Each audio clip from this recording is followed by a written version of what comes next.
Hello all welcome to IAC. ఈ వీడియోలో important current affairs ఏవైతే ఉన్నాయో సో వాటిని డిస్కస్ చేద్దాం. అండ్ వాటితో పాటుగా కొంతమంది కింద కమెంట్ చేశారనమాట. కొన్ని డౌట్స్ అన్నట్టు అనొచ్చు, లేదా కొన్ని రైస్ చేశారు. వాటికి సంబంధించి కరెంట్ అఫైర్స్ అంతా అయిపోయిన తర్వాత ఒకసారి ఆ క్లారిటీ కూడా మీకు ఇవ్వడం జరిగింది. అది కూడా మీరు చూడొచ్చు. ఒక జీకే టాపిక్ని కూడా నేను ఇక్కడ మెన్షన్ చేశాను. జస్ట్ ఒక 2 minutes అనమాట. ర్యాండమ్గా మీరు ఒకసారి రివైజ్ చేసుకుంటే ఆ టాపిక్ మీకు కంప్లీట్ అయిపోతుంది. సో ఫస్ట్ మనం కరెంట్ అఫైర్స్ చూద్దాం. సో ఇక్కడ కరెంట్ అఫైర్ అనేది ఒకసారి ఇక్కడ చూడొచ్చు. Ministry of earth sciences host inter ministerial joint work shop on blue economy. So ఇక్కడ మనకి 2 పదాలు చూసుకోవచ్చు. బ్లూ ఎకానమీ అనే కాన్సెప్ట్ మీద సో మనకి మినిస్ట్రీ ఆఫ్ ఎర్త్ సైన్సెస్ అనే మంత్రిత్వ శాఖ ఒక మీటింగ్ని అరేంజ్ చేసింది అనమాట. ఇక్కడ మనకి ఫస్ట్ తెలియాల్సింది బ్లూ ఎకానమీ అంటే ఏంటి అని. సో జనరల్గా ఈ మధ్యన మనం కొన్ని మాటలు వింటూ ఉంటాం. గ్రీన్ ఎకానమీ అని చెప్పి, బ్లూ ఎకానమీ, బ్రౌన్ ఎకానమీ ఇలాంటివి. సో జనరల్గా ఇవి ఏంటి అంటే, మనకి ఎకానమీ చెప్పినప్పుడు ఏమని చెప్తాం? ఇండియాకి సంబంధించింది మిక్స్డ్ ఎకానమీ, లేకపోతే మిశ్రమ ఆర్థిక వ్యవస్థ. యుఎస్ఏది అయితే మనకి పెట్టుబడిదారి లేదా క్యాపిటల్గా చెప్పడం జరుగుతుంది. కొన్ని మనకి రష్యా లాంటి కంట్రీస్లో కావచ్చు, లేకపోతే చైనా లాంటి కంట్రీస్లో కావచ్చు, సోషలిస్ట్ ఎకానమీ లాంటివి మ్యాక్సిమం చూడొచ్చు. ఇట్లాంటివి మనం చెప్తా ఉంటాం. సో మనకి సామ్యవాద, పెట్టుబడిదారి, అలాగే నెక్స్ట్ మిశ్రమ ఆర్థిక వ్యవస్థలు ఇలాంటివి ఉంటాయి. థియరియాటికల్ పార్ట్లో ఇవి ఇలానే ఎగ్జిస్ట్ అయి ఉంటాయి. రియాలిటీలో ఏమవుతుందంటే భారతదేశంలో మిక్స్డ్ ఎకానమీ అనేది కనిపిస్తుంది. అంటే అటు గవర్నమెంట్ తరపు నుంచి, ఇటు క్యాపిటలిస్ట్ నుంచి కూడా ఒక వ్యూతో మనం ఈ ఎకానమీ సిస్టమ్ని ముందుకు తీసుకెళ్తున్నాం. కాబట్టి మిక్స్డ్ ఎకానమీ, మిశ్రమ ఆర్థిక వ్యవస్థే. కాకపోతే ఇండియాకి గనక ఇప్పుడు చూసుకున్నట్టయితే కొన్ని ఇన్కమ్స్ అనేవి, లేకపోతే రెవెన్యూ అనేది ఒక సెర్టైన్ కైండ్ ఆఫ్ సిస్టమ్స్ నుంచి జనరేట్ అవుతూ ఉంది. ఫర్ ఎగ్జాంపుల్కి సముద్రాలు తీసుకున్నారనుకోండి. ఇటువైపు మనకి బే ఆఫ్ బెంగాల్ ఉంది, ఇటువైపు అరేబియన్ సముద్రం ఉంది. సో ఇక్కడ నుంచి మనం ఎక్స్పోర్ట్స్, ఇంపోర్ట్స్, ఎగుమతులు దిగుమతులు చేస్తూ ఉంటాం.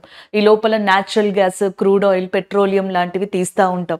సో వీటన్నిటి వల్ల మనకి ఏమవుతుంది? మనీ అనేది జనరేట్ అవుతుంది, ఎకనామిక్ యాక్టివిటీస్ జరుగుతాయి. సో ఏవైతే సముద్రం లేదా సముద్రానికి అనుసంధానమై ఉండి ఆర్థిక వ్యవస్థ అనేది ఉంటుందో దాన్ని బ్లూ ఎకానమీ అంటారు. And which economical activities are related to sea or ocean and such kind of system is called as a blue economy. So ఇప్పుడు మనకి ఫ్యూచర్లో ఒక స్కోప్ ఉన్న ఎకానమీగా కూడా మనకి బ్లూ ఎకానమీ అనేదాన్ని చెప్పొచ్చు అనమాట. సో అలాంటి బ్లూ ఎకానమీ మీద ఈ మంత్రిత్వ శాఖ స్టాండ్ తీసుకుని మిగతా కొన్ని మంత్రిత్వ శాఖలతో కలిసి ఆ డిపార్ట్మెంట్లో ఉన్న వాళ్ళతోటి ఒక inter ministerial joint work shop అనేది కండక్ట్ చేసింది అనమాట. ఇదే ఇక్కడ కరెంట్ అఫైర్. అసలు మీకు ఇక్కడ క్వశ్చన్ ఏం పడుతుంది అని అడిగారు అనుకోండి. రీసెంట్గా బ్లూ ఎకానమీ అనే దాని మీద ఒక వర్క్ షాప్ అనేది కండక్ట్ చేశారు, inter ministerial joint work shop. ఈ క్రింది వాటిలో ఏ మంత్రిత్వ శాఖ దీన్ని కండక్ట్ చేసింది? Which of the following ministry is recently conducted inter ministerial work shop on blue economy? సింపుల్గా క్వశ్చన్ అలానే వస్తుంది. మనం దీన్ని ఇలా చూసి ఏంటంటే జనరల్గా చదవం. ఆప్షన్స్లో ఒకటి ఫినాన్స్ మినిస్ట్రీ ఉంటుంది, ఖచ్చితంగా ఆర్థిక వ్యవస్థ ఏదైతే ఉందో మంత్రిత్వ శాఖ అది ఉంటుంది, ఫినాన్స్ మినిస్ట్రీ. అండ్ ఇంకొకటి వచ్చేటప్పటికి మినిస్ట్రీ ఆఫ్ పోర్ట్స్ అండ్ షిప్పింగ్కి సంబంధించి ఒకటి ఉంటుంది. And next ministry of earth science అని చెప్పేసి ఒకటి ఉంటుంది, ఇంకొకటి ఇస్తారు. మనం బ్లూ ఎకానమీ అంటే జనరల్గా చాలా మందికి వాటర్ అంటే బ్లూ కలర్ కదా, ఎకనామిక్ యాక్టివిటీస్ కదా, అంటే వాటర్ అంటే బ్లూ కలర్ అంటే సీ కానీ ఓషన్స్ కానీ ఆ మాత్రం అట్లా కనిపిస్తాయి కదా. కాబట్టి సీ ఓషన్ అంటున్నారు కాబట్టి ఆన్సర్ ఏమై ఉండొచ్చు? పోర్ట్ అండ్ షిప్పింగ్ ఆన్సర్ అయ్యి ఉండొచ్చు. ఎకానమీ అంటున్నారు కాబట్టి ఆన్సర్ ఏమై ఉండొచ్చు? మినిస్ట్రీ ఆఫ్ ఫినాన్స్ అయ్యి ఉండొచ్చు. చాలా మంది స్టూడెంట్స్ కి తప్పిపోయేది ఇలానే. సో కాకపోతే బ్లూ ఎకానమీ మీద ఇప్పుడు మనకి ఎవరు కండక్ట్ చేశారు? మినిస్ట్రీ ఆఫ్ ఎర్త్ సైన్స్ అనేది కండక్ట్ చేసింది. ఏ మినిస్ట్రీస్ ని ఇది ఇన్వైట్ చేసిందో చూడండి. వరల్డ్ బ్యాంక్ ని, అంటే మినిస్ట్రీసే కాకుండా వరల్డ్ బ్యాంక్ కి సంబంధించిన కొంతమంది అఫీషియల్స్ ని ఇన్వైట్ చేయడం జరిగింది. మరి ప్రపంచ బ్యాంక్ యొక్క అండ్ హెడ్ గా ఎవరున్నారు? ప్రెసిడెంట్ గా అజయ్ బాంగన్ అనే పర్సన్ ఉన్నారు. వరల్డ్ బ్యాంక్ యొక్క హెడ్ క్వార్టర్స్ ఎక్కడుంది? వాషింగ్టన్ డీసీలో ఉంది.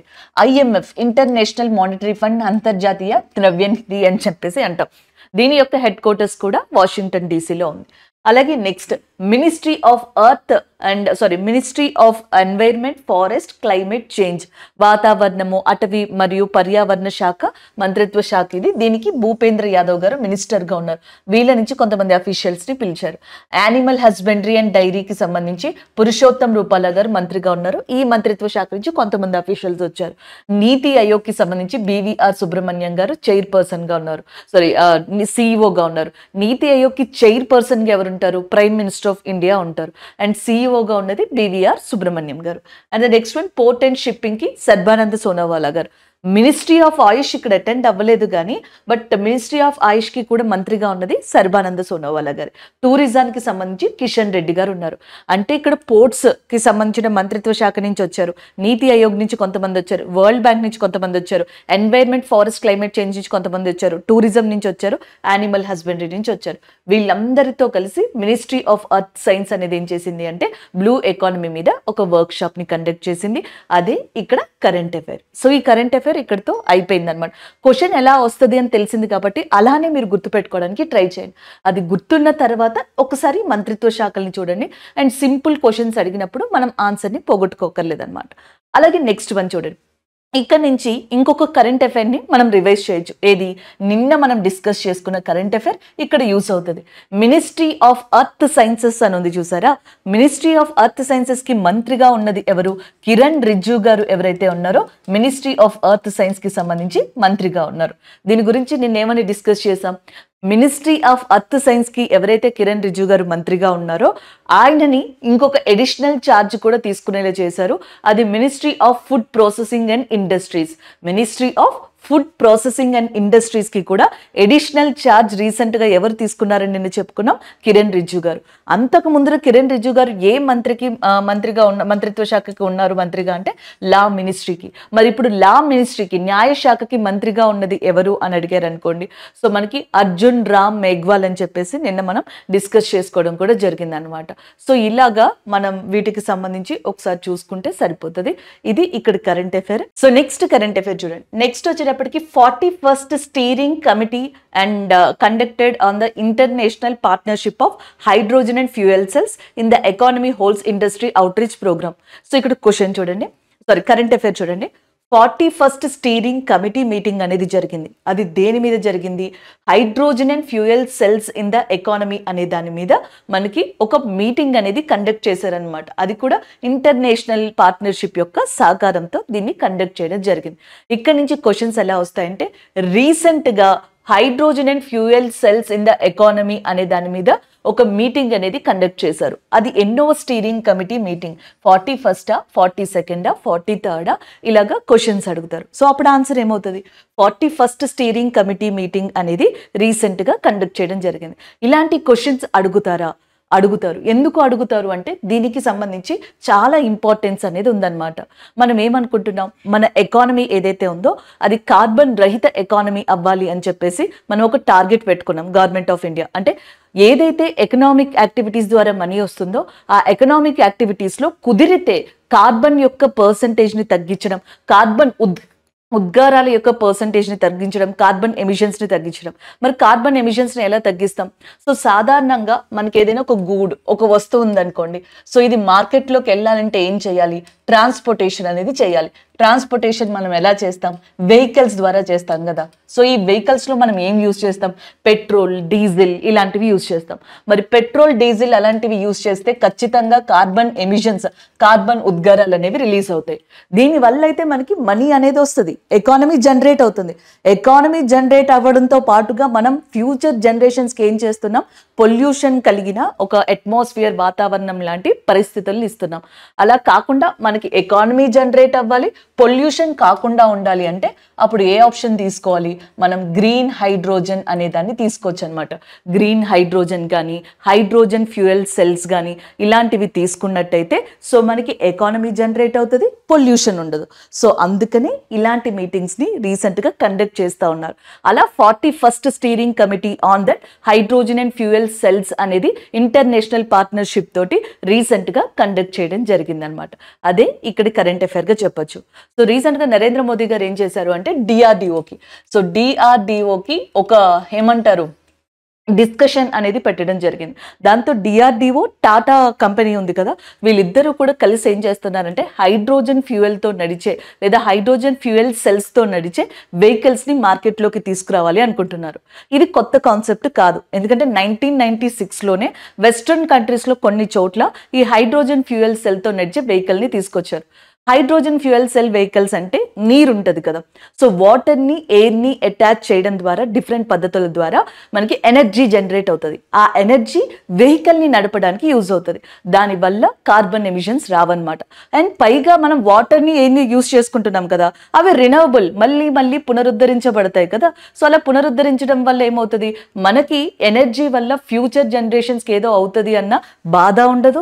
అండ్ కొంచెం వీటితో పోల్చుకుంటే మనకి అది చీప్గా కూడా రావడం జరుగుతుంది, అంటే తక్కువ రేటుకి రావడం జరుగుతుంది.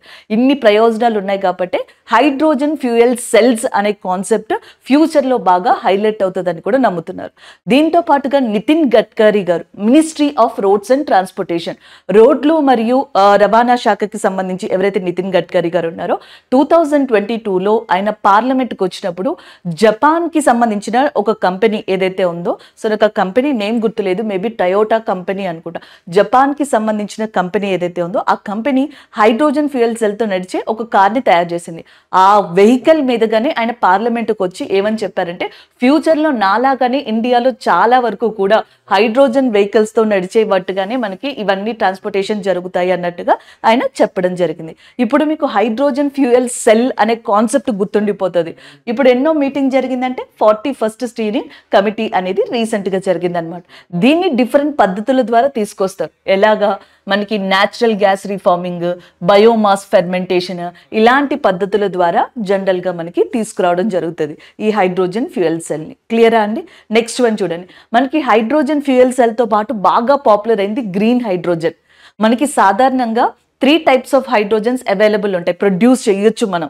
ఈ నీటిని, గాలిని, ఇలాంటి వాటిని అన్నింటిని యూజ్ చేసుకుని, ముఖ్యంగా వాటర్ని డిఫరెంట్ పద్ధతుల్ని యూజ్ చేసుకొని, ఎలక్ట్రాలిసిస్ పద్ధతి కావచ్చు, లేకపోతే గ్యాసిఫికేషన్ పద్ధతి కావచ్చు, ఇలాంటి మెథడ్స్ని యూజ్ చేసుకుని డిఫరెంట్ హైడ్రోజన్స్ని మనం సృష్టించవచ్చు. Like green hydrogen, grey hydrogen, blue hydrogen. కానీ ఇన్ని హైడ్రోజన్స్ ఉన్నా మనకి వినిపించే మాట green hydrogen, national green hydrogen machine.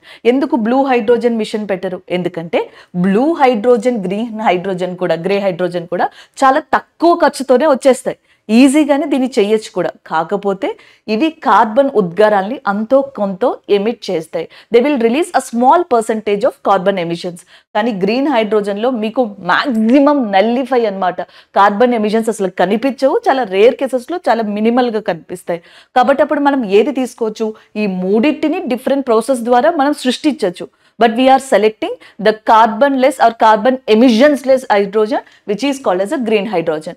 అందుకే మన టార్గెట్ ఏంటి, 2030 కల్లా 5 మిలియన్ మెట్రిక్ టన్స్ గ్రీన్ హైడ్రోజన్ని ప్రొడ్యూస్ చేయాలి.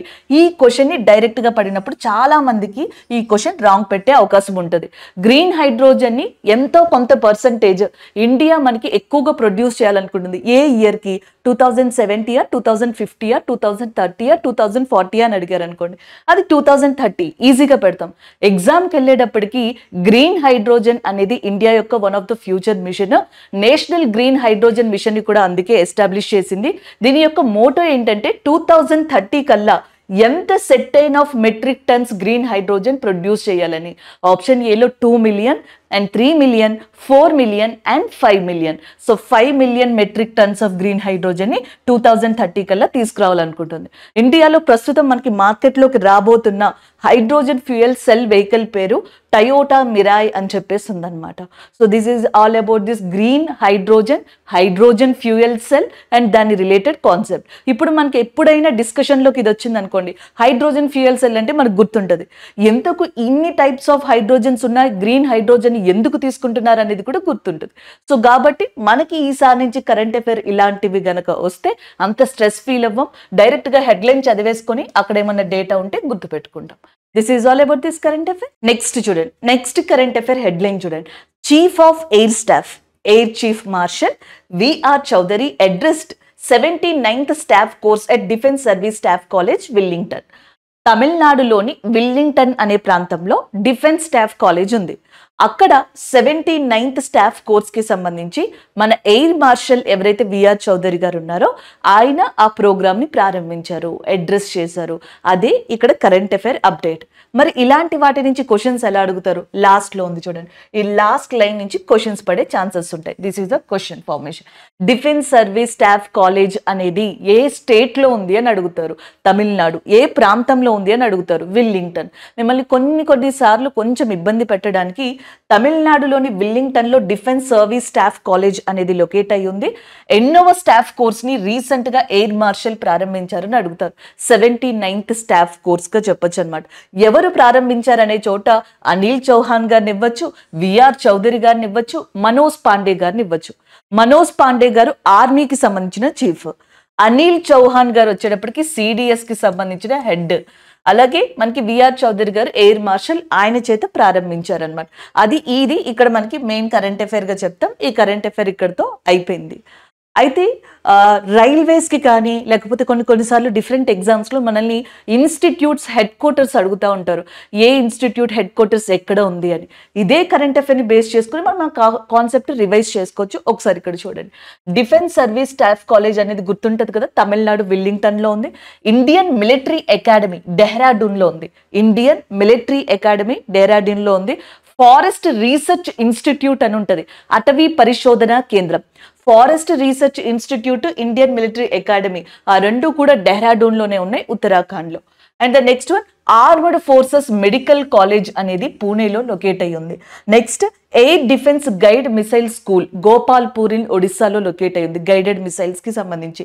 నెక్స్ట్ ఇది వచ్చేటప్పటికి defence staff institute of psychological research. So psychological research అనేదేమో ఢిల్లీలో ఉంది, గైడెడ్ మిసైల్స్కి సంబంధించింది గోపాల్పూర్ ఒడిస్సాలో ఉంది. నెక్స్ట్ వచ్చేటప్పటికి మనకి మెడికల్ కాలేజ్ వచ్చేటప్పటికి పూణేలో లొకేట్ అయ్యి ఉంది. నెక్స్ట్ ఇండియన్ మిలిటరీ అకాడమీ డెహ్రాడూన్లో ఉంది. ఇలాంటివి మనం నేర్చుకుంటే ఈజీగా ఇవి యూజ్ అవుతాయి. ఎందుకంటే డిఫెన్స్కి సంబంధించి ఇవన్నీ వింగ్స్ అండి. డిఫెన్స్లో ఇంకొక వింగ్ కూడా ఉంది, డిఆర్డిఓ రీసెర్చ్ డిపార్ట్మెంట్ ఏదైతే ఉందో అదనమాట. దీనికి జాన్ 1st రైజింగ్ డే లేదా ఫౌండేషన్ డే అనేది ఉంటుంది. 2024లో ఎన్నోవ రైజింగ్ డే డిఆర్డిఓ సెలబ్రేట్ చేసుకుంది. 66th రైజింగ్ డే అనేది డిఆర్డిఓ సెలబ్రేట్ చేసుకుంది. డిఆర్డిఓ యొక్క చైర్మన్గా ఎవరున్నారంటే కామత్ గారు ఎవరైతే ఉన్నారో ఆయన డిఆర్డిఓ యొక్క చైర్మన్గా ఉన్నారు, సమీర్ కామత్ గారు. అలాగే నెక్స్ట్ వచ్చేటప్పటికి బిపిన్ రావత్ గారు ఫస్ట్ సిడిఎస్ ఆఫీసర్ అనమాట ఇండియాలో. ఆయన హెలికాప్టర్ క్రాష్ వల్ల తమిళనాడులోని కన్ననూరు అలాంటి ప్రాంతాల దగ్గర క్రాష్ అయిపోయి చనిపోయారు, పడిపోయి. అండ్ ద నెక్స్ట్ సిడిఎస్కి స్టాఫ్ హెడ్గా ఎవరు వచ్చారంటే అనిల్ చౌహాన్ గారు వచ్చారనమాట. సో ఇలాగా మ్యాక్సిమం కుదిరినంత వరకు ఇన్స్టిట్యూట్స్ని విడిగా మనం చదవలేం, అలా కష్టం అవుతుంది. ఈ కరెంట్ అఫైర్ని గుర్తు తెచ్చుకున్నాం అనుకోండి, ఆ డిఫెన్స్ స్టాఫ్ కాలేజ్ అనేది కరెంట్ అఫైర్స్లో వచ్చింది, తమిళనాడులో ఉంది కదా. అక్కడ విఆర్ చౌదరి గారు రీసెంట్గా 79th సెషన్ని ప్రారంభించారు. ఆ డిఫెన్స్కి సంబంధించి ఏమేమి ఉంటాయి, డిఆర్డిఓ ఉంది, దీని హెడ్ క్వార్టర్స్ ఢిల్లీలో ఉంటుంది, కేవీ కామత్ గారు చైర్పర్సన్గా ఉన్నారు. నెక్స్ట్ మెడికల్ కాలేజ్ అనేది ఒకటి ఉంటుంది ఆర్మడ్ ఫోర్సెస్ కి సంబంధించి, అది పూణేలో ఉంది. గైడెడ్ మిసైల్ స్కూల్ అని చెప్పేసి ఉంది, అది గోపాల్పూర్ ఒడిస్సాలో లొకేట్ అయ్యి ఉంది. అండ్ నెక్స్ట్ మిలిటరీ అకాడమీ వచ్చేటప్పటికి మనకి డెహ్రాడూన్లో లొకేట్ అయ్యి ఉంది. అలా 1-2 సార్లు అనుకుంటే కరెంట్ అఫైర్ గుర్తుంటుంది, ఈ స్టాట్ పార్ట్ కూడా మనకి కంప్లీట్ అయిపోతుంది. సో నెక్స్ట్ కరెంట్ అఫైర్ చూడండి. నెక్స్ట్ కరెంట్ అఫైర్ వచ్చేటప్పటికి మనకి ఇక్కడ NISCPR అనేది న్యూస్లో ఉంది. NISCPR దీని హెడ్ క్వార్టర్స్ వచ్చేటప్పటికి మనకి ఎక్కడ ఉందంటే న్యూఢిల్లీలో లొకేట్ అయ్యి ఉంది. NISCPR అంటే ఇలాంటి అబ్రివేషన్స్ చాలా important. National institute of science and communication and policy research. PR అంటే పాలసీ రీసెర్చ్, SC అంటే science and communication. National institute of science and communication and policy రీసెర్చ్గా చెప్పొచ్చు అనమాట. ఇది న్యూఢిల్లీలో ఉంది. దీనికి సంబంధించిన ఒక ఇనాగరేషన్కి ఎవరైతే CSIR అని ఉందో, council of scientific and industrial research, శాస్త్ర విజ్ఞాన మరియు పరిశ్రమల పరిశోధన కేంద్రం, council of scientific and industrial research DG ఎవరైతే ఉన్నారో మనకి, సో ఆమె పేరు కళా సెల్వి అని చెప్పేసి. సో కళా సెల్వి గారు రీసెంట్గా మనకి ఇక్కడున్న ఒక గేట్ని ప్రారంభించారనమాట. ఈ ఇన్స్టిట్యూట్ దగ్గర ఒక గేట్ని ప్రారంభించారు. ప్రారంభించిన తర్వాత మనకి స్వాస్తిక్ అని చెప్పేసి ఒక ఇనిషియేషన్ ఉంది. స్వాస్తిక్ అంటే అర్థం scientifically validate societal traditional knowledge. సింపుల్గా ఏం లేదండి. సో ఇప్పుడు మనం జనరల్గా ఒక 4 years బ్యాక్ వెళ్ళామనుకోండి, ఒక 4 years బ్యాక్ 2019 కోవిడ్ రాకముందర జనరల్గా చూసుకుంటే మనకి ఫీవర్ వచ్చినా ఏమొచ్చినా ఆల్మోస్ట్ అందరూ పారాసెటమాల్ అని నార్మల్ మెడిసిన్స్ ఇంజెక్షన్స్ ఇట్లా యూజ్ చేసేవాళ్ళం. సో ఆఫ్టర్ కోవిడ్ చాలా మంది దేని వైపు అట్రాక్ట్ అయ్యారు అంటే మనకి ఆయుర్వేదం వైపు అట్రాక్ట్ అయ్యారు. ట్రెడిషనల్ మెథడ్స్ ఏవైతే ఉంటాయో, మన సాంప్రదాయం జమానా కాలం నాటి వస్తున్న వైద్య పద్ధతులు ఏవైతే ఉంటాయో వాటిని అనుసరించడం మొదలు పెట్టారు కదా. సో అది ట్రెడిషనల్గా ఉన్న మెడికల్ ప్రాసెస్గా చెప్తామన్నమాట, అలాంటి నాలెడ్జ్. ఇప్పుడు ఆ నాలెడ్జ్ని ప్రజెంట్ ఉన్న మోడర్న్ నాలెడ్జ్తో కలిపి ముందుకు తీసుకెళ్లాలని గవర్నమెంట్ ఆఫ్ ఇండియా అనుకుంటుంది. దాంట్లో భాగంగానే ఒక స్వాస్తిక్ అనే ఇనిషియేషన్ని తీసుకున్నారు, scientifically validate societal traditional knowledge అని చెప్పేసి. సో దీన్ని మనకి ప్రజల్లో ఇంప్లిమెంట్ చెయ్యాలి అంటే దీనికి ఒక విధి విధానం, రూల్స్, రీసెర్చ్ అన్నీ ఉండాలి. అలాంటివి ఎక్కడ చేస్తారు? ఎక్కడైతే మనకి కమ్యూనికేషన్ అండ్ పాలసీ రీసెర్చ్ ఉంటుందో సైన్స్కి సంబంధించి అక్కడ చేస్తారు. అందుకనే NISCPR, national institute of science and communication and policy research, Delhi ఉంది కదా, అక్కడ స్వాస్తిక్ అనే దాన్ని నడుపుతున్నారనమాట. దీనికి సంబంధించిన మీటింగ్కి, అలాగే ఇక్కడ ఉన్న ఒక గేట్ ఓపెనింగ్కి అని చెప్పేసి CSIR DG ఎవరైతే ఉన్నారో ఆమె అటెండ్ అవ్వడం జరిగింది, కలై సెల్వి గారు. దానికి సంబంధించిన కరెంట్ అఫైర్ ఇప్పుడు చూడండి. CSIR DG visited NISCPR, inaugurated a newly constructed main gate. అది అవసరం లేదు మనకి. And the next one, institute and chaired by the swastik monitoring committee meeting. చాలా డిఫికల్టీ లెవెల్లో ఎక్కడ వస్తుందంటే CSIRని జనరల్గా అడగరు. ఇప్పుడున్న క్వశ్చన్ పేపర్లను జనరల్గా చూస్తుంటే మనకి ఇలాంటి క్వశ్చన్స్ అడుగుతారని నమ్మకం లేదు. Council of industrial scientific research ఇది ఆల్రెడీ చాలా మందికి తెలుసు కాబట్టి ఇది అడగరు. నెక్స్ట్ ఈ రెండు కొంచెం డిఫరెంట్గా ఉన్నాయి కాబట్టి ఖచ్చితంగా వీటి ఎబ్రివేషన్స్ అయితే అడుగుతారు. స్వాస్తిక్ అనేది రీసెంట్గా న్యూస్లో ఉంది, ఎబ్రివేషన్ ఏంటి? NISCPR అనేది న్యూస్లో ఉంది, ఎబ్రివేషన్స్ ఏంటి? ఇలాంటివి మనం కొంచెం చూసుకుంటూ ఉండాలి. నేషనల్ సైన్స్ డే ఎప్పుడు? Feb 28 అనేది national science day. National space day ఎప్పుడు? జాతీయ అంతరిక్ష దినోత్సవం ఎప్పుడు? August 23rd. లాస్ట్ ఇయరే మనకి అనౌన్స్ చేశారనమాట.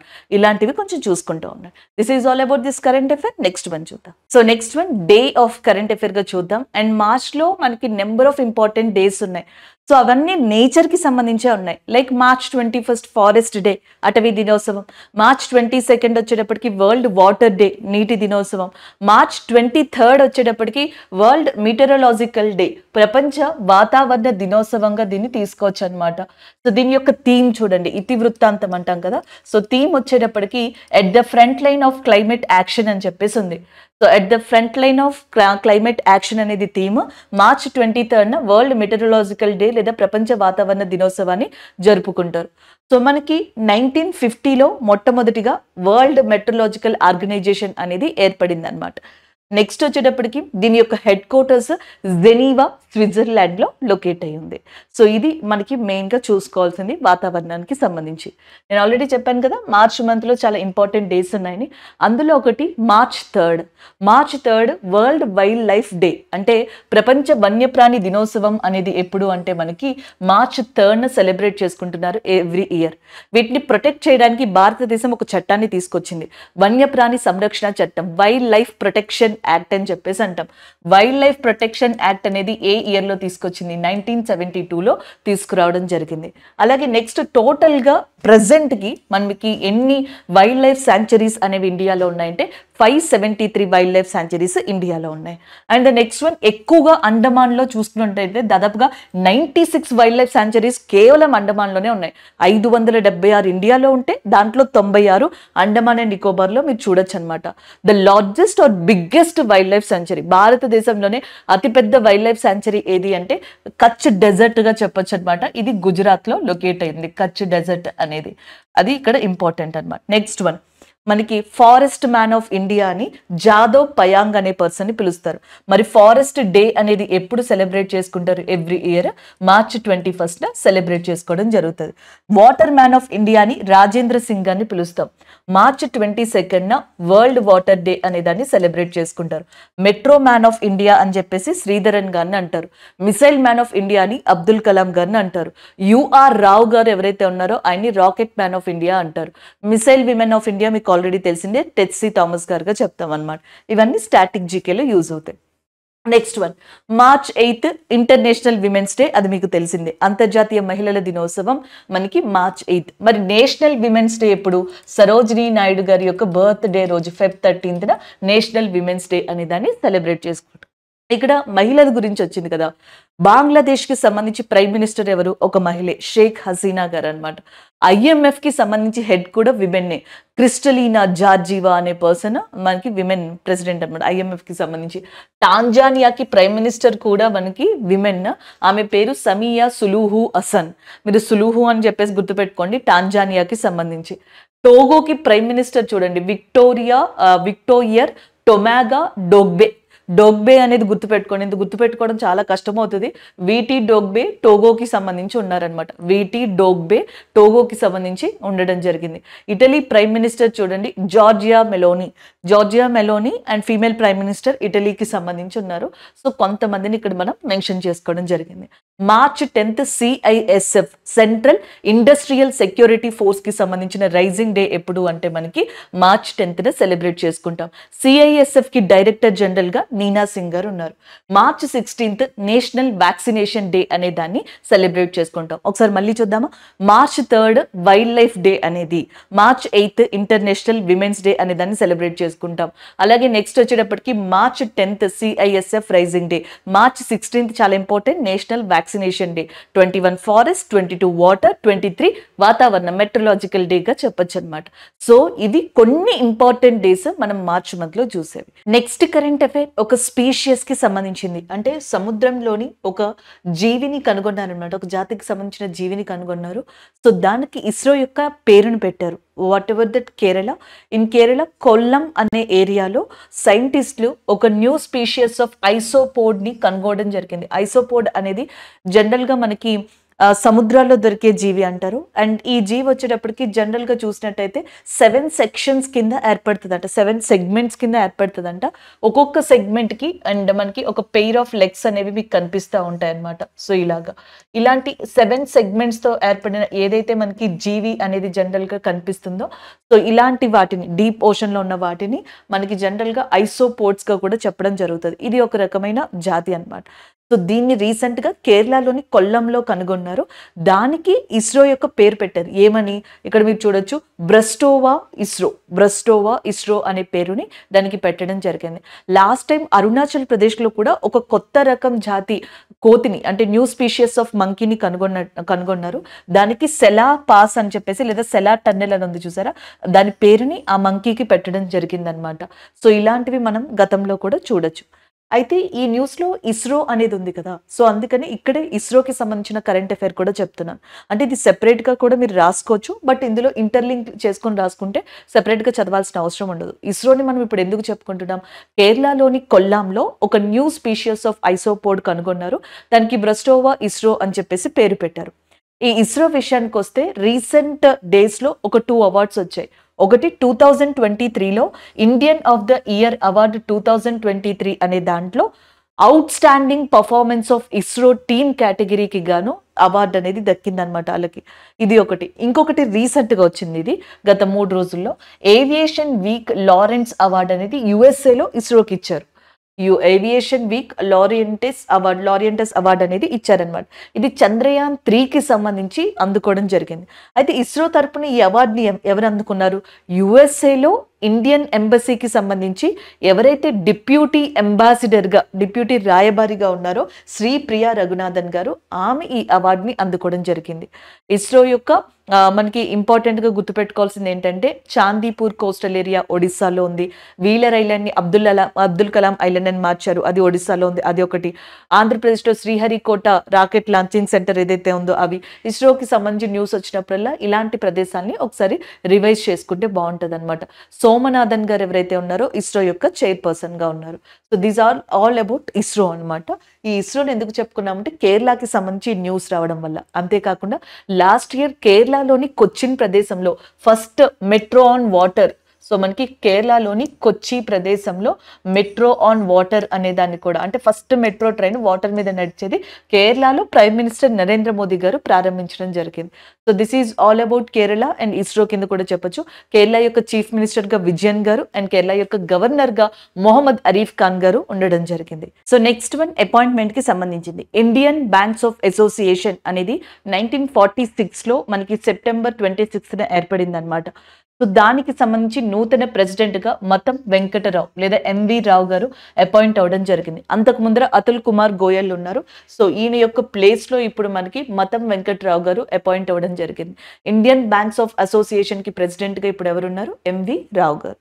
అలాగే కొన్ని దీనికి రిలేటెడ్ గా ఉన్న పర్సన్స్ హెడ్స్ ఎవరైతే ఉన్నారో ఒకసారి ఇక్కడ రివైజ్ చేద్దాం. అలాగే ఇక్కడ మీరు చూడొచ్చు నాబార్డ్. సో మనకి అగ్రికల్చర్ బ్యాంక్ కి రిలేటెడ్ గా ఉండేది. నాబార్డ్ యొక్క హెడ్ క్వార్టర్స్ ముంబైలో ఉంది అండ్ షాజీ ఎవరైతే ఉన్నారో చైర్మన్ గా ఉన్నారు Shri Shaji. And then next వచ్చేటప్పటికి SEBI, security exchange board of ఇండియాగా చెప్తా. దీని హెడ్ క్వార్టర్స్ కూడా మనకి ముంబైలోనే లొకేట్ అయి ఉంది. మాధాబిపూరి దీనికి చైర్పర్సన్ గా ఉన్నారనమాట.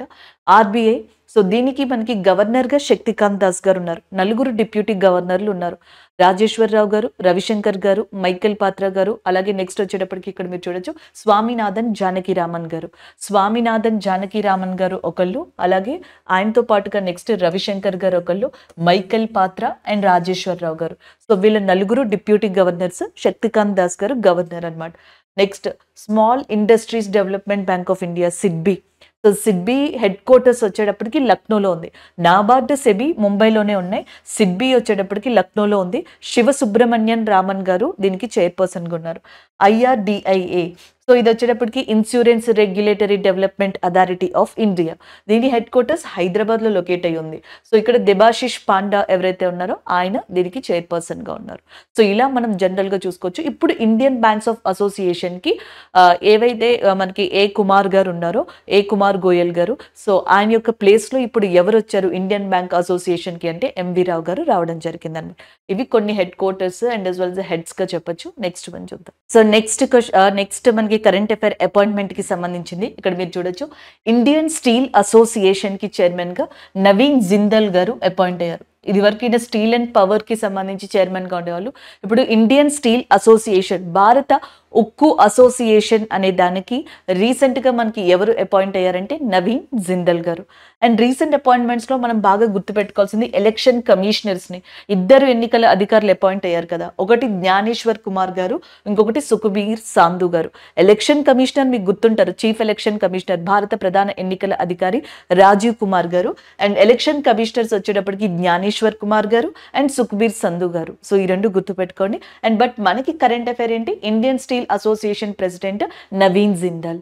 సో ఒక్కొక్కసారి మనకి ఏమవుతుంది, ఒకే ఎగ్జామ్ లో current affairs, static, GK, geography, history అన్నీ ఉంటాయి కదా. సో ఒక్కొక్క దాంట్లో మనకి ఈ కరెంట్ అఫైర్ తో పాటుగా ఆ సబ్జెక్ట్ ని కూడా కవర్ చేసుకునే ఒక ఛాన్స్ వస్తుంది. ఈ కరెంట్ అఫైర్ లో కూడా అంతే. సో మనకి కరెంట్ అఫైరే Indian steel association president Naveen Jindal గారు.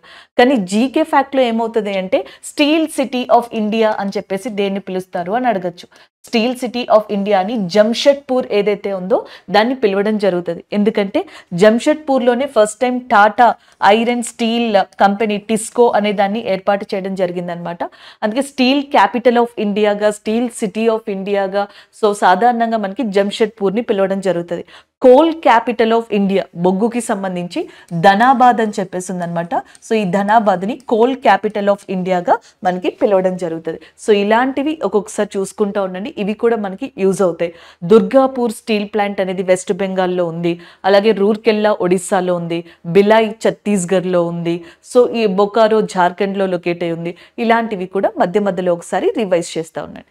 This is all about this current affair. Next one చూద్దాం. ఇస్రో రీసెంట్ గా పుష్పక్ అనే దాన్ని సక్సెస్ఫుల్ గా మనకి టెస్ట్ చేసింది. గతంలో 2016, 2023లో కూడా టెస్ట్ చేసింది. బట్ ఇప్పుడు కంప్లీట్ గా సక్సెస్ఫుల్ గా పుష్పక్ అనే ఎక్స్పెరిమెంట్ ని కంప్లీట్ చేయగలిగింది, ఫుల్ఫిల్ చేయగలిగింది ఇస్రో. దీనికి సంబంధించిన కరెంట్ అఫైర్ అనేది చూద్దాం. పుష్పక్ అనేది ఏంటి అంటే reusable launched vehicle. For example మనకి geo synchronized satellite launched vehicle అని చెప్పేసి ఉన్నాయి, పోలార్ శాటిలైట్ లాంచ్డ్ వెహికల్ అని చెప్పేసి ఉన్నాయి, పిఎస్ఎల్వి, జిఎస్ఎల్వి. మనకి ఏదైనా ఒక శాటిలైట్ ఉంది అనుకోండి ఫర్ ఎగ్జాంపుల్, సో ఇలాంటి శాటిలైట్స్ ని ఈ లాంచ్డ్ వెహికల్స్ ద్వారా సెర్టైన్ హైట్ వరకు కూడా తీసుకెళ్లి అక్కడ నుంచి డ్రాప్ చేయడం జరుగుతూ ఉంటుంది. సో దాని తర్వాత ఈ లాంచ్డ్ వెహికల్ సహజంగా రీయూజబుల్ కావన్నమాట. అలా కాకుండా ఉండేలాగా ఈసారి నుంచి కూడా ఒక శాటిలైట్ని కావచ్చు, మిగతా వాటిని కావచ్చు, లాంచ్ చేసిన తర్వాత మళ్ళీ ఈ లాంచ్డ్ వెహికల్ రీయూజ్ చేసుకునేలాగా రీయూజబుల్ లాంచ్డ్ వెహికల్ సిస్టమ్ అనే దాన్ని తీసుకొచ్చింది ఇస్రో. దానికి పుష్పక్ అని పేరు పెట్టి గతంలో టెస్ట్ చేసింది, కానీ కంప్లీట్గా కాలేదు. ఇప్పుడు కంప్లీట్గా మనకి ఏరోనాటికల్ టెస్ట్ రేంజ్ అని చెప్పేసి చిత్రదుర్గ ఏరియాలో కర్ణాటకలో ఉంది, అక్కడ సక్సెస్ఫుల్గా కండక్ట్ చేశారు. దీనికోసం మనకి చీనూక్ హెలికాప్టర్ ఏదైతే ఉంటుందో దాని హెల్ప్ని తీసుకొని చేయడం జరిగిందనమాట. 4.5 కిలోమీటర్స్ ఎత్తు వరకు, ఆల్టిట్యూడ్ వరకు ఈ లాంచ్డ్ వెహికల్ దీన్ని తీసుకెళ్లి డ్రాప్ చేయడం జరిగింది, తిరిగి గ్రౌండ్ అవ్వడం జరిగింది Pushpak. So this is all about this current అఫైర్గా చెప్పడం జరుగుతుంది. అలాగే ఇక్కడ మనం కొంచెం రివైజ్ చేసుకునే కరెంట్ అఫైర్ ఏదైనా ఉంది అంటే గగన్యాన్ అనే దాన్ని మనం ఒకసారి రిఫర్ చేసుకోవచ్చు అనమాట. గగన్యాన్ అనేది హ్యూమన్ స్పేస్ మిషన్, భారతదేశం చాలా ప్రతిష్టాత్మకంగా తీసుకుంది. Even prime minister of India Narendra Modi గారు ఒక ప్రెస్ మీటింగ్ పెట్టి అక్కడికి వెళ్ళబోయే ఎవరైతే 4 ఆస్ట్రోనట్స్ ఉన్నారో ఈ ప్రయోగానికి వాళ్ళ నలుగురిని కూడా మనకి ఇంట్రడ్యూస్ చేయడం జరిగింది. ఆ నలుగురు ఎవరు? ఒకటి శుభాంశు శుక్లా గారు ఉన్నారు, అంగద్ ప్రతాప్ గారు ఉన్నారు, అజిత్ కృష్ణన్ గారు అండ్ ప్రశాంత్ నాయర్ గారు. అజిత్ కృష్ణన్, అంగద్ ప్రతాప్ అండ్ నెక్స్ట్ వచ్చేటప్పటికి మనకి ప్రశాంత్ నాయర్, శుభాంశు శుక్లా. వీళ్ళతో పాటుగా ఒక రోబోట్ కూడా, వ్యోమమిత్ర అనే ఒక రోబోట్ ని కూడా ఫస్ట్ టైం మనకి గగన్యాన్ లో పరీక్షించబోతున్నారు అనమాట. So this is all about inter related current affair and ఇది పుష్పక్ మనకి మెయిన్ కరెంట్ అఫైర్ గా చెప్పొచ్చు. సో నెక్స్ట్ వన్ చూడండి, ఈ రీసెంట్ గా మనకి నరేంద్ర మోదీ గారు భూటాన్ని విజిట్ చేయడానికి వెళ్ళారు. అయితే ఇందులో 2 ఇంపార్టెంట్ విషయాలు ఉన్నాయి రీసెంట్లీ.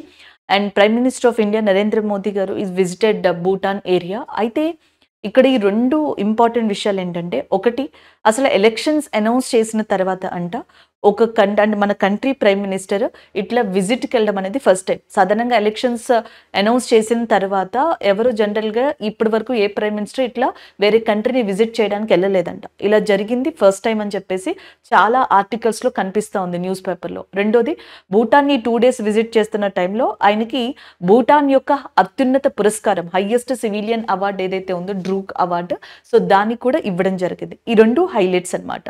రీసెంట్గా prime minister of India Narendra Modi గారు ఏ కంట్రీని విజిట్ చేశారంటే భూటాన్ని 2 days విజిట్ చేశారనమాట. సో March 22 నుంచి 23 మధ్యలో ఆ కంట్రీ యొక్క హైయెస్ట్ సివిలియన్ అవార్డ్, అత్యున్నత పురస్కారం ఏది? ఆర్డర్ ఆఫ్ డ్రూక్ గ్యాల్పో అవార్డు ఆయనకి రావడం జరిగిందనమాట. నెక్స్ట్ వన్, ఎనర్జీకి సంబంధించి ఫుడ్ సేఫ్టీ స్టాండర్డ్, ఆహార భద్రతకి సంబంధించి అండ్ శక్తి వనరులకి సంబంధించి ఈ 2 కంట్రీల మధ్య ప్రైమ్ మినిస్టర్ నరేంద్ర మోదీ గారి సమక్షంలో అగ్రిమెంట్స్ జరిగాయి. On the behalf of prime minister Narendra Modi garu, in front of prime minister Narendra Modi garu, between India and Bhutan, and certain agreements are done, and one is energy and one is food safety standards గా చెప్పొచ్చు అనమాట. And the next one, Bhutan capital Thimphu. Bhutan యొక్క king గా జింగ్మీ కేషర్ నామ్యాల్ వాంగ్చుక్. 24లో మన prime minister అటెళ్ళారు కదా భూటాన్కి. 23లో Bhutan king ఇండియాని visit చేశారనమాట. Almost అయినా 1 week పాటు ఇండియాని విజిట్ చేసినట్టున్నారు దాదాపుగా. మన ప్రైమ్ మినిస్టర్ 2 days విజిట్ చేశారు ఇప్పుడు. నెక్స్ట్ వన్, భూటాన్ యొక్క new prime minister shearing Tobgay అనే పర్సన్ మనకి రీసెంట్గా ప్రైమ్ మినిస్టర్గా అయ్యారు భూటాన్కి సంబంధించి. భూటాన్ వచ్చేటప్పటికి ఇండియాలో చూసుకున్నట్టయితే ఇటు సిక్కిం, అరుణాచల్ ప్రదేశ్, అస్సాము, వెస్ట్ బెంగాల్ లాంటి స్టేట్స్ ఏవైతే ఉంటాయో వాటితో బోర్డర్ని షేర్ చేసుకుంటుంది. భూటాన్కి సంబంధించి ఒకటి సాంకోష్ రివర్ అని చెప్పేసి ఉంది. ఇక్కడ చూడండి, సాంకోష్ రివర్. ఈ సాంకోష్ రివరే trans boundary river between India and Bhutan. So ఈ భూటాన్ నుంచి సాంకోష్ నది ఇలా ఉందనుకోండి, ఇటు అస్సాము ఇటు భూటాన్ ఉంది, లేదా ఇటు భూటాన్ ఇండియాకి మధ్యలో అని కూడా చెప్పొచ్చు అనమాట. అలాగా దాన్ని గుర్తుపెట్టుకోవచ్చు. ల్యాండ్ ఆఫ్ హిమాలయన్ కింగ్డమ్ అని చెప్పేసి భూటాన్ని పిలవడం జరుగుతుంది. అలాగే వెస్ట్ బెంగాల్ దగ్గర బక్సా ఏరియా ఉందన్నమాట. ఇది భూటాన్కి ఇంటర్నేషనల్ బోర్డర్కి దగ్గరలో కూడా కనిపిస్తూ ఉంటుంది. ఇవన్నీ వాటికి సంబంధించినవి. అలాగే గతంలో నరేంద్ర మోదీ గారికి అంటే 2023లో 2023లో ఫ్రాన్స్ యొక్క అత్యున్నత పురస్కారం ఏదైతే ఉందో చెవిలియర్ అవార్డు. సో అది నరేంద్ర మోదీ గారికి రావడం జరిగింది. ఈ సంవత్సరం ఆ అవార్డు శశి థరూర్ గారికి రావడం జరిగింది. 2024లో 2023లోనే ఈజిప్ట్ యొక్క అత్యున్నత పురస్కారం ఆర్డర్ ఆఫ్ నైల్ అనేది మళ్ళీ నరేంద్ర మోడీ గారికి వచ్చింది. ఈజిప్ట్, ఫ్రాన్స్ కి సంబంధించిన హైయెస్ట్ సివిలియన్ అవార్డ్స్ 23లో, భూటాన్ కి సంబంధించిన హైయెస్ట్ సివిలియన్ అవార్డు 2024లో ప్రైమ్ మినిస్టర్ నరేంద్ర మోదీ గారు అందుకోవడం జరిగింది. So this is all about this current affair. Indian government recent గా ఆపరేషన్ ఇంద్రావతి అనే దాన్ని చేపట్టింది. ఎందుకు అంటే హైతీలో ఎవరైతే మనకి జనాలు ఇరుక్కుపోయి ఉన్నారో సో వాళ్ళని సేవ్ చేయడానికి, evacuate people from the Haiti country. So మనకి గవర్నమెంట్ ఆఫ్ ఇండియా లాంచ్ చేసిన ఆపరేషన్ ఇంద్రావతి. ఎందుకంటే హైతీ కంట్రీలో మనకి కొన్ని ఇష్యూస్ వల్ల ఆ కంట్రీ ప్రైమ్ మినిస్టర్ ఎవరైతే మనకి హెన్రీ ఉన్నారో, ఎరియల్ హెన్రీ, సో ఈయన March 12న రిజైన్ చేశారు ఆయన పోస్ట్కి. దాని తర్వాత ఇక్కడ గ్యాంగ్ వార్స్ స్టార్ట్ అయినాయి. ఇప్పుడు దాదాపుగా almost more than half, so 50%కి పైనే, దాదాపుగా ఒక 80 to 90% హైతీ మొత్తం గ్యాంగ్స్తోనే కంప్లీట్గా కంట్రోల్ చేయబడుతుంది. అంటే gang war, violation, gun culture ఇవన్నీ నడుస్తున్నాయి. ఇక్కడ కొంచెం మనకి ప్రాబ్లమెటిక్గా ఉందన్నమాట. అందుకని ఆపరేషన్ ఇంద్రావతి అనేది లాంచ్ చేసి ఇక్కడ నుంచి పీపుల్ ఎవరైతే ఉన్నారో జనాలు వాళ్ళని ఎవాక్యువేట్ చేస్తున్నారు, సాధారణ ప్రజల్ని ఇక్కడ నుంచి రక్షించడానికి. మనకి కరేబియన్ దీవులు అంటాం కదా, సాధారణంగా నార్త్ అమెరికా అనుకోండి, ఇటువైపు సౌత్ అమెరికా ఉందనుకోండి, ఇక్కడ కరేబియన్ దీవులు ఉంటాయి కదా. ఈ కరేబియన్ ఏరియా దగ్గర, కరేబియన్ సీ దగ్గర ఏదైతే ఒక ఐలాండ్ ఉందో ఆ ఐలాండ్ కంట్రీయే హైతీ అనమాట. దాని యొక్క క్యాపిటల్ వచ్చేటప్పటికి పోర్ట్ ఆ ప్రిన్స్ అనేది దాని యొక్క క్యాపిటల్. అలాగే కరెన్సీ వచ్చేటప్పటికి గౌడే అనేది దాని యొక్క కరెన్సీగా ఉంది. గతంలో కూడా ఇండియా చాలా ఆపరేషన్స్ ని చేపట్టింది ఇలాగే. సూడాన్ లో సేమ్ ఇలాంటి అల్లర్లు రావడం వల్ల operation Kaveri, Israel Gaza attack జరిగినప్పుడు మన ఇండియన్స్ ని తీసుకురావడానికి ఆపరేషన్ అజయ్, అలాగే నెక్స్ట్ దోస్త్, ఆపరేషన్ దోస్త్, టర్కీ సిరియా అర్త్క్వేక్ జరిగినప్పుడు ఆపరేషన్ దోస్త్ అనే దాన్ని మనం కండక్ట్ చేయడం జరిగింది. అలాగే కేరళలో డ్రగ్స్ లాంటి వాటికి సంబంధించి ఏదైతే ఒక అవేర్నెస్ క్యాంపెయిన్ ఉందో దానికి ఆపరేషన్ అమృత్ అని చెప్పేసి ఒక దాన్ని మనకి చేపట్టడం జరిగింది. ఇలాంటి ఆపరేషన్స్ గతంలో ఇండియా చాలా చేసింది. ఈవెన్ రీసెంట్ గా మాల్దీవ్స్ ది ప్రాబ్లం వచ్చింది కదా, అప్పుడు మనకి ఆపరేషన్ సముద్ర శక్తి అనే దాన్ని కండక్ట్ చేసి మాల్దీవ్స్ నుంచి సముద్ర శక్తి కాదు, సముద్ర సేతు అనే దాన్ని కండక్ట్ చేసి మాల్దీవ్స్ నుంచి ఇండియన్స్ ని బ్యాక్ కి తీసుకొచ్చారనమాట. సో ఇలాంటివన్నీ కూడా మనం జనరల్ గా చేయడం జరిగింది. దాంట్లో ఒక భాగంగానే ఆపరేషన్ ఇంద్రావతి. సో ఒక జీకే టాపిక్ అనేది చూద్దాం. ఇది జస్ట్ 2 minutes లో అయిపోతుంది, బట్ మనకి బాగా యూస్ఫుల్ అవుతుంది. ఇండియా యొక్క ఫిలిం సిస్టంలో లేదా ఫిలిం ఇండస్ట్రీలో హైయెస్ట్ అవార్డుగా దాదాసాహెబ్ ఫాల్కే అవార్డుని చెప్తాం. దాదాసాహెబ్ ఫాల్కే గారిని జనరల్గా ఫాదర్ ఆఫ్ ఇండియన్ సినిమా అని చెప్పేసి అంటారు. ఈయనని ఫాదర్ ఆఫ్ ఇండియన్ సినిమా అని చెప్పేసి పిలుస్తారు. 1913లో ఈయన ఒక మూవీ తీశారు, రాజా హరిశ్చంద్ర అనే మూవీ. అది చాలా పాపులర్ అని కూడా చెప్తారనమాట, ఒక మూవీగా కూడా చెప్తారు రాజా హరిశ్చంద్ర అనేది. ఈయన పేరు మీదగానే దాదాసాహెబ్ ఫాల్కే అవార్డు అనేది కూడా పెట్టారు. ఈ అవార్డు ఎవరికైతే వచ్చిందో వాళ్ళకి స్వర్ణ కమల్, ఒక లోటస్, గోల్డెన్ లోటస్ అనే దాన్ని 10 lakhs క్యాష్ ప్రైజ్, దాంతో పాటుగా ఒక షాల్ ని కూడా ఇవ్వడం జరుగుతుంది అనమాట. ఫస్ట్ దాదాసాహెబ్ ఫాల్కే అవార్డుని అందుకున్నది 1969లో దేవికా రాణి గారు, హిందీ కేటగిరీకి సంబంధించి అందుకున్నారు. Even legendary of Indian movie Satyajit Ray garu కూడా 1984లో అందుకున్నారు. లతా మంగేష్కర్ గారు అందుకున్నారు 1989లో. 2013లో గుల్జార్ గారు, ఇప్పుడు ఏదైతే జ్ఞానపీఠ అవార్డు వచ్చిందో సో మనకి గుల్జార్ గారు, ఆయన కూడా 2013లో అందుకున్నారు. అమితాబ్ బచ్చన్ గారు అందుకున్నారు 2018లో. 21లో రజనీకాంత్ గారు అందుకున్నారు. దాని తర్వాత మనకి ఇంకా ఆశా పారేఖ్ గారు, ఇలాంటి వాళ్ళు కూడా అందుకోవడం జరిగింది. అండ్ రీసెంట్ గా వాహిదా రెహమాన్, రీసెంట్ అయితే ఈమె రీసెంట్ గా దాదాసాహెబ్ ఫాల్కే అవార్డు గ్రహీత వాహిదా రెహమాన్ గారుగా చెప్పొచ్చు అనమాట. ఫస్ట్ వచ్చేటప్పటికి దేవికా రాణి గారు, అమితాబ్ బచ్చన్, రజనీకాంత్ గారు, సత్యజిత్ రే గారు, లతా మంగేష్కర్ గారు, గుల్జార్ గారు, ఇలాంటి వాళ్ళు కూడా మనకి దాదాసాహెబ్ ఫాల్కే అవార్డుని అందుకున్నారు. ఈ మధ్య ఎస్ఎస్సిలో క్వశ్చన్స్ ఎలా అడుగుతున్నారంటే లతా మంగేష్కర్ గారు పద్మశ్రీ ఎప్పుడు అందుకున్నారు, లేకపోతే లతా మంగేష్కర్ గారు ఈ పర్టికులర్ దాదాసాహెబ్ ఫాల్కే అవార్డు ఎప్పుడు అందుకున్నారు. సో ఈ ఫార్మెట్ లో క్వశ్చన్స్ వస్తున్నాయి. కాబట్టి కొంతమందిని ఇక్కడ మనం మెన్షన్ చేసి ఆ ఇయర్స్ ని మెన్షన్ చేయడం జరిగింది. ఇది దాదాసాహెబ్ ఫాల్కే అవార్డుకి సంబంధించిన అండ్ మెయిన్ ఇన్ఫర్మేషన్ అనమాట. సో అలాగే నిన్న మనకి కరెంట్ అఫైర్స్ డిస్కస్ చేసినప్పుడు ఓల్డెస్ట్ యూనివర్సిటీస్ గురించి కూడా చెప్పడం జరిగింది. నేను అక్కడ ఏం చెప్పానంటే ఓల్డెస్ట్ యూనివర్సిటీ ఇన్ ఇండియా, మళ్ళీ చెప్తున్నాను, ఓల్డెస్ట్ యూనివర్సిటీ ఇన్ ఇండియా ప్రాచీన విశ్వవిద్యాలయం భారతదేశంలో నలందానే, అది బీహార్లోనే ఉంది. రెండోది విక్రమశీల, అది కూడా బీహార్లోనే ఉంది. తక్షశీల ఇండియా యొక్క ఓల్డెస్ట్ యూనివర్సిటీ కాదు. ఎందుకు కాదంటే ఒకప్పుడు భారతదేశంలో పురాతన విశ్వవిద్యాలయం తక్షశిలే. కానీ ఇప్పుడు మనం దాన్ని క్లెయిమ్ చేయలేం. ఇప్పుడు ఎందుకు క్లెయిమ్ చేయలేము అంటే ఇక్కడ చూడండి. Takshashila is located in Rawalpindi district of Pakistan, Punjab province. కనిపించింది కదా.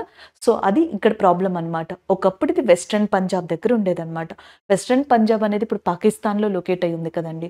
సో అందుకని భారతదేశంలో ఓల్డెస్ట్ యూనివర్సిటీని తక్షశిలాగా చెప్పలేము. ఇండియా యొక్క ఓల్డెస్ట్ యూనివర్సిటీ నలంద. అండ్ ప్రపంచంలో ఓల్డెస్ట్ యూనివర్సిటీగా, వన్ ఆఫ్ ద ఓల్డెస్ట్ యూనివర్సిటీగా మీరు తక్షశిలాని ఆబ్వియస్లీ తీసుకోవచ్చు. అండ్ ఇది హిస్టరీలో ఫేమస్ క్వశ్చన్ కూడా. సో ఇండియా అనేటప్పటికీ ఆబ్వియస్లీ ఆన్సర్ మారిపోతుంది, నలంద వస్తుంది. ప్రపంచంలో అనేటప్పటికీ తక్షశిల వస్తుందండి. ఇది కొంచెం డిఫరెన్స్ ఎందుకు వచ్చిందంటే ఆఫ్టర్ ఇండిపెండెన్స్ తర్వాత ప్లేసెస్ ఏవైతే ఉన్నాయో రీలొకేట్ అయ్యి ఉన్నాయి కదా, అందుకని చెప్పేసి ఈ స్టాటస్లు అనేవి కొంచెం డిఫర్ అయితే వస్తాయి అన్నమాట. సో మీకు మ్యాప్ పరంగా చూసినా కూడా కొన్ని విజువలైజేషన్స్ వస్తాయి. అంటే చాలా మంది అడగచ్చు కదా, ఇబ్బంది పడతా ఉంటారు కదా, సో వాళ్ళ కోసం. ఇది ఇండియా కదా. సో ఇప్పుడు మనకి గ్లోబ్లో కనుక చూసుకున్నట్టయితే ఇదిగోండి. సో తక్షశిల ఉన్న ఏరియా ఇది అవుతుంది అనమాట. సో ఇది ఇక్కడ ఉన్నది తక్షశిల ఏరియా. సో ఇవి హిమాలయాస్, ఇటువైపు ఇండియా అనేది లొకేట్ అయింది. సో ఇప్పుడు మీకు కనిపిస్తుంది కదా, Takshashila is right now located in that ఏమని చెప్తాము అంటే మనం పాకిస్తాన్లో లొకేట్ అయింది. తక్షశిల అనేది ఇండియాలో కాదనమాట. సో కాబట్టి తక్షశిల అనేది ఓల్డెస్ట్ యూనివర్సిటీ ఇన్ ద వరల్డ్గా తీసుకోవచ్చు, ఇండియాగా ప్రజెంట్ మనం తీసుకోలేము. సో ఈరోజు ఏవైతే కరెంట్ అఫైర్స్ డిస్కస్ చేసామో వాటి రివ్యూ చూద్దాం. ఒకటి, మినిస్ట్రీ ఆఫ్ ఎర్త్ సైన్స్కి సంబంధించి బ్లూ ఎకానమీ అనే దాని మీద మీటింగ్ కండక్ట్ చేసిందని డిస్కస్ చేసాం. వేరియస్ మినిస్ట్రీస్కి సంబంధించి హైడ్రోజన్ ఫ్యూయల్ సెల్స్కి సంబంధించి 41st స్టీరింగ్ కమిటీ గురించి డిస్కస్ చేసాం. డిఫెన్స్ స్టాఫ్ కాలేజ్ ఉంది కదా తమిళనాడులోని విల్లింగ్టన్లో, దాని గురించి డిస్కస్ చేసాం. Council of scientific industrial research DG ఉన్నారు కదా, ఆమె న్యూఢిల్లీలోని national institute of science and communication and policy research విభాగంలో స్వస్తిక్ అనే ఒక ఏమైతే ప్రోగ్రామ్ ఉందో దానికి సంబంధించిన మీటింగ్ కండక్ట్ చేశారు. వరల్డ్ మెటరలాజికల్ డే అనేది మనకి March 23 సెలబ్రేట్ చేసుకుంటారు. దాదాసాహెబ్ పాల్కే అవార్డు గురించి మనం డిస్కస్ చేసాం కొంతవరకు. ఐసోపోడ్ అనే కొత్త జాతి న్యూ స్పీషియస్ని కేరళలోని కోల్లంలో కనుగొంటే దానికి ఇస్రో యొక్క పేరును పెట్టడం జరిగింది. ఇండియన్ బ్యాంక్ అసోసియేషన్కి ఎంవి రావు గారు అపాయింట్ అయ్యారు చైర్పర్సన్గా. ఇక్కడ త్రిబుల్ ఐ పడిందండి. సాధారణంగా ISA అని గుర్తుపెట్టుకోండి. ఇండియన్ స్టీల్ అథారిటీ కోసం నేను అలా రాశాను అనమాట. ఇండియన్ స్టీల్ అథారిటీకి సంబంధించి చైర్పర్సన్గా ఎవరు అపాయింట్ అయ్యారంటే నవీన్ జిందల్ గారు.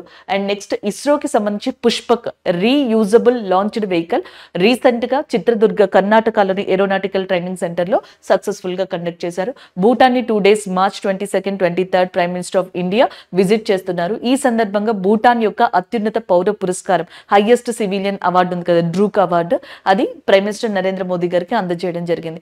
ఆపరేషన్ ఇంద్రావతి కరేబియన్ దీవుల్లో ఉన్న హయాతి కంట్రీ ఏదైతే ఉందో, ఐలాండ్ కంట్రీ, అక్కడ కొంత డిస్టర్బెన్స్ అనేది రావడం వల్ల సివిలియన్స్ ని ఇవాక్యువేట్ చేయడం కోసం అని చెప్పేసి ఇండియన్ గవర్నమెంట్ చేపట్టిన ఆపరేషన్ ఇంద్రావతి అనే దాన్ని చెప్పొచ్చు. ఇవి ఈ రోజు మనం ఓవరాల్ గా డిస్కస్ చేసుకున్న కరెంట్ అఫైర్స్. Thank you.